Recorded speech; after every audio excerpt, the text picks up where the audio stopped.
away from the house now. Go on, yeah, hide. Go on. Looking in windows and entering her home without permission. Can you get out of my house, please? I've asked you nicely. Please just get out of my house.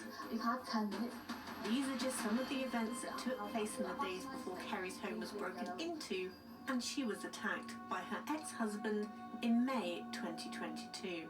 He knocked on the window, screaming at me to open the door. He started to scare me, so actually I was thinking, oh my God, I've got the knives in the kitchen, what have you? You just think all sorts, really. And then he'd got a rock out of my garage and smashed the back door with it. So we were told by the police that to barricade ourselves in a room with the children, which ultimately the door got smashed down and my children witnessed quite serious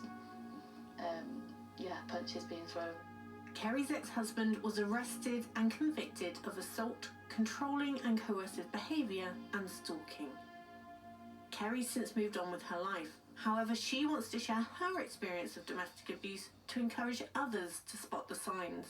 Throughout the 5 years of the relationship, it started out more with the name calling, the belittling behaviour, more like telling me that anything I did was not good enough. And then it started to get physical. Then it would be punching, pinning me down, pushing me over, stamping on my head, pulling my hair out, and it kind of got a lot more aggressive and a lot more frequent. The relationship was not only physically violent, but also controlling. He wouldn't necessarily say I can't do things, but he'd make it very difficult. So towards the end, I used to have to ask for permission to go for a bath. And then, say if I was in the bath and the children would start waking up, he wouldn't then sort them out. He would expect me to get out of the bath and sort them out. And then also going to sleep, he would control when I would go to sleep. Kerry left the relationship after her boss at work spotted concerning signs and provided support. But her ex-husband's behaviour continued, including an influx of phone calls. 9:20 to 9:50, I received 32 phone calls, so it was like 61 in a day.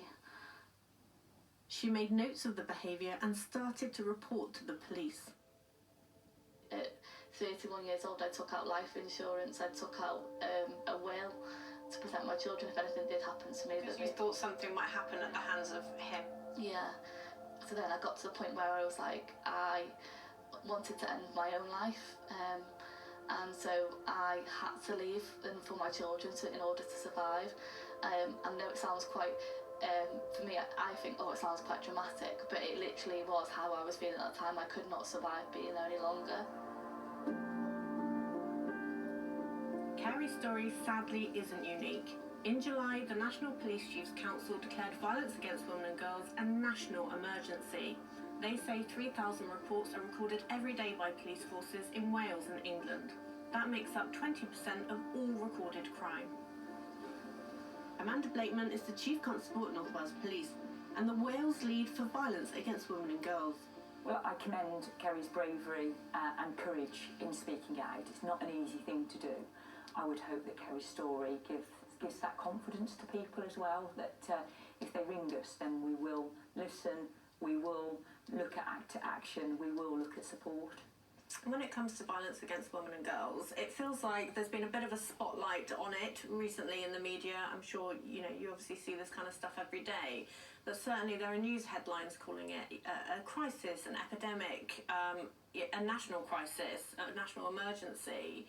They're obviously not good headlines, but is it positive that people are talking about it, there's an awareness about it?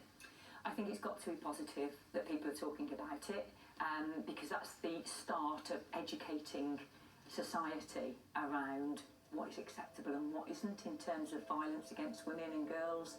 Being in a position where we start a conversation, start to understand it, start to challenge perceptions, start to challenge behaviours is a really important part of making the progress that we need to see. Kerry has spoken out about her experience and hopes to encourage people in a similar situation to seek help or even a conviction. Talking about with somebody getting out, we need to hold these people accountable for what they're doing. The amount of women that lose their lives and men that lose their lives to abuse. You can be happy after abuse.